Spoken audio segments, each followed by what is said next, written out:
Salut à tous et bienvenue dans cette nouvelle vidéo. Aujourd'hui, je vais partager avec vous 8 astuces pour faire de superbes films sur Instagram. Et je vais pas parler de ce sujet tout seul, on va voir ça avec un influenceur, quelqu'un qui est pro d'Instagram, qui est sur le réseau depuis déjà plusieurs années et qui fait de magnifiques vidéos. Je vais vous présenter tout de suite. Il est juste là. Hello mister. Ça va mec? Je vous présente Thomas Poulet, messieurs dames, en direct depuis la Bavière. Qu'est-ce qu'on fait en Bavière? Et bah on visite des lacs et des beaux paysages et on est en train de faire des photos et des vidéos magnifiques. Est-ce que tu peux te présenter rapidement? Qu'est-ce que tu fais dans la vie, Thomas?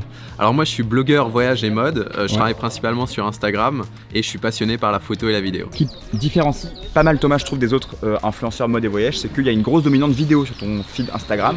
Alors je crois que tu travailles parfois seul, parfois avec d'autres gens, c'est ça? Alors en fait tout dépend des projets, ça peut être quand je fais un voyage familial, ça va être mon père qui va me filmer. Par contre quand je fais des projets beaucoup plus professionnels, là je vais travailler avec une équipe. Donc ça c'est hyper intéressant puisque on va voir que pour faire des vidéos qualitatives, Thomas travaille avec des vidéastes pro parfois, mais parfois non. Est-ce qu'on n'irait pas se poser dans un endroit un petit peu plus calme pour que tu nous donnes tes tips? Allez c'est parti, on y va. Let's go.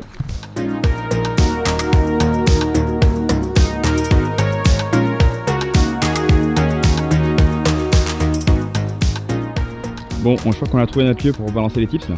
Allez c'est parti. Ok, ton premier tip pour faire des vidéos qui claquent, Thomas? Alors le premier tips, c'est l'inspiration, c'est hyper important. Moi ce que je fais en fait, c'est j'ai un fichier Dropbox où je mets toutes les meilleures vidéos que j'ai repérées sur les réseaux sociaux, sur YouTube, sur Instagram. Et en fait ça me sert d'inspiration au quotidien pour tourner mes futures vidéos. C'est un bon point parce que quand on commence la vidéo, on ne sait pas forcément quel est notre style, on se cherche. Et moi je recommande souvent aussi de s'inspirer, même voire de copier vos créateurs préférés. N'hésitez pas à copier, répétez voilà, les mouvements de caméra que vous aimez bien, la façon d'étalonner les rushs, et puis petit à petit vous allez trouver votre style. Donc ça, très bien, inspiration. Quel est le point suivant? Une fois qu'on s'est inspiré, qu'est-ce qu'on fait? Le second point, c'est le storyboard. Sur Instagram, vous avez 60 secondes pour raconter votre histoire. C'est hyper important d'être bien organisé. Alors comment tu fais pour faire ton storyboard? Toi, tu dessines, tu décris, tu fais quoi? Je prends une feuille blanche et en fait j'écris toutes les idées qui me viennent dans la tête. Après j'essaie de les organiser et je cherche les lieux où je pourrais éventuellement raconter cette histoire. Donc si on prend l'exemple par exemple de la vidéo que tu as tournée avec Riyad pour Ralph Lauren, il y a un moment je crois où tu es dans une voiture, un moment où tu prends une photo, donc tout ça est planifié, c'est ça? Oui carrément, c'était planifié. En fait j'ai sélectionné tous mes lieux jusqu'aux accessoires, aux tenues,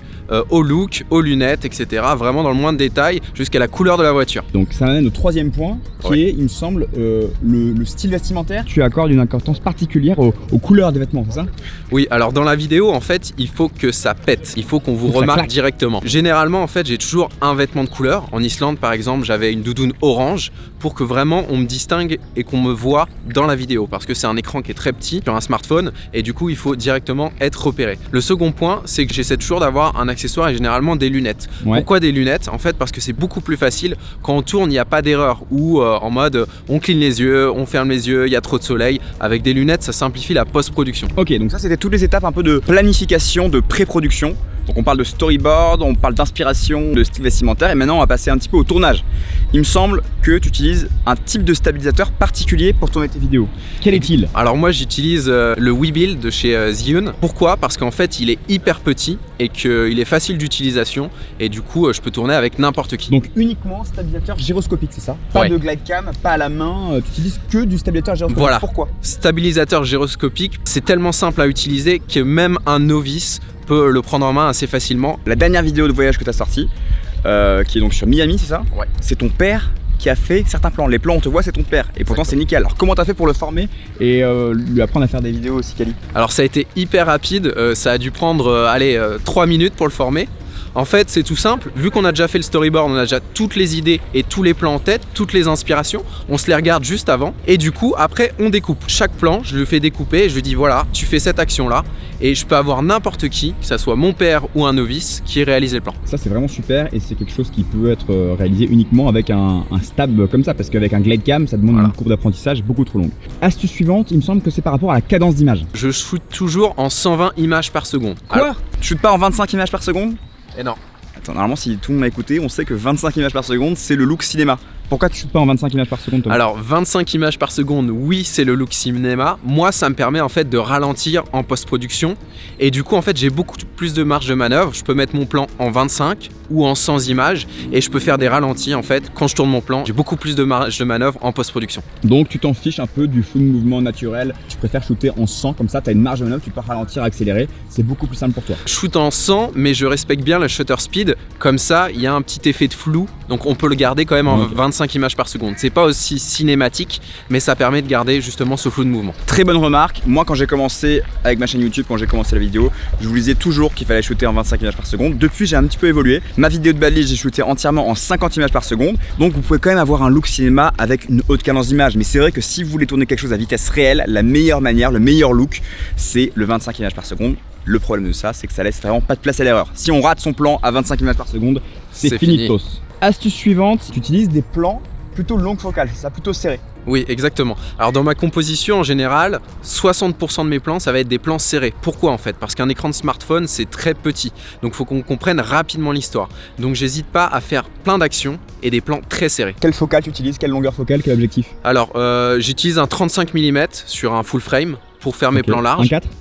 1.4. Ok, génial. Et Ça, c'est des j'utilise plans larges, ça c'est rigolo. Ouais. Tu as 35 mm pour faire des plans larges.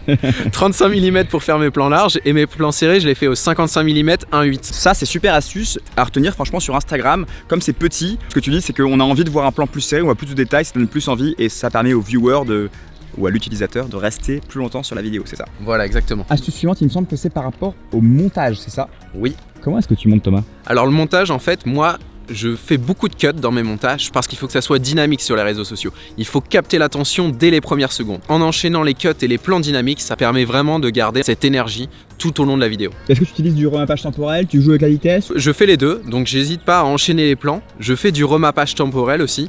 Mais vraiment, la grosse astuce, c'est les cuts, quoi. Ouais. C'est pour qu'on voit un maximum d'images en un minimum de temps. Exactement, on a 60 secondes, il faut raconter l'histoire, il faut qu'on la comprenne. Ça d'ailleurs, on le rappelle, hein, je sais pas si on l'a dit, mais on a que 60 secondes maximum pour une vidéo sur Instagram, c'est ça? Pas plus? La vidéo dans le feed, on a 60 secondes. Après, si on fait une Instagram TV, on a beaucoup plus de temps. Ah, okay. Mais dans le feed, on a 60 secondes. Ok, intéressant. Enfin, on arrive à la dernière astuce. Et là, c'est par rapport au format. Vous savez, Instagram, forcément, c'est format carré ou vertical, c'est ça? Qu'est-ce que tu utilises, toi? Alors, il y a paysage, carré ou vertical. Personnellement, moi j'utilise le format carré. L'idéal c'est le format vertical parce que le format vertical va prendre beaucoup plus de place sur le mobile. Ouais. Mais le problème du format vertical, c'est que je trouve que ça coupe beaucoup trop les paysages. Donc moi je fais du format carré, c'est un bon entre-deux entre le format paysage et le format vertical. Ok, super. Est-ce qu'on se récapitulerait pas nos 8 astuces, Thomas? Première astuce, il me semble que c'était inspiration, c'est ça? L'inspiration, trouver vos idées, les meilleures vidéos. Deuxième astuce, planification. Voilà, la planification, storyboard, c'est hyper important. Racontez votre histoire en 60 secondes. Et choisir ses lieux. Ensuite, il y a le style vestimentaire. Le style vestimentaire, hyper important. Une couleur impactante pour péter dans la vidéo. Et petite astuce en plus, lunettes de soleil. Ensuite, on a le stabilisateur. Stabilisateur gyroscopique, comme ça, un novice peut facilement l'utiliser. Génial. On a ensuite la cadence d'image. À quelle cadence d'image tu shootes déjà? 100 images par seconde. Plan serré. Oui, beaucoup de plans serrés pour qu'on comprenne rapidement l'histoire. Montage. Montage, cut. Et pour finir, 8ème astuce, shooter en format carré et pas vertical. Pourquoi déjà, Thomas? Exactement, pour préserver les paysages. Bon, bah ça y est, je pense qu'on est arrivé à la fin de la vidéo. Ça fait donc 8 astuces pour faire des vidéos qui cartonnent sur Insta. Thomas, où est-ce qu'on peut te retrouver? Où est-ce qu'on peut te suivre? Dis-nous. Alors moi, vous pouvez me retrouver sur Instagram, Thomas Poulet. Normalement, il n'y en a qu'un avec ce nom de famille. Si vous voulez suivre Thomas pour voir ses vidéos, ses photos. Voilà, et n'hésitez pas à m'envoyer des petits messages si vous avez des questions sur les vidéos, sur le tournage, etc. Je me ferai un plaisir de vous répondre. Bah voilà, ça y est, c'est terminé. J'espère que la vidéo vous a plu. J'ai hâte de voir vos vidéos sur Instagram. Si vous avez d'autres conseils pour faire des vidéos qui claquent sur Instagram ou ailleurs, mettez-les en commentaire. Je vous dis à très vite et n'oubliez pas, sortez et faites des vidéos. Salut!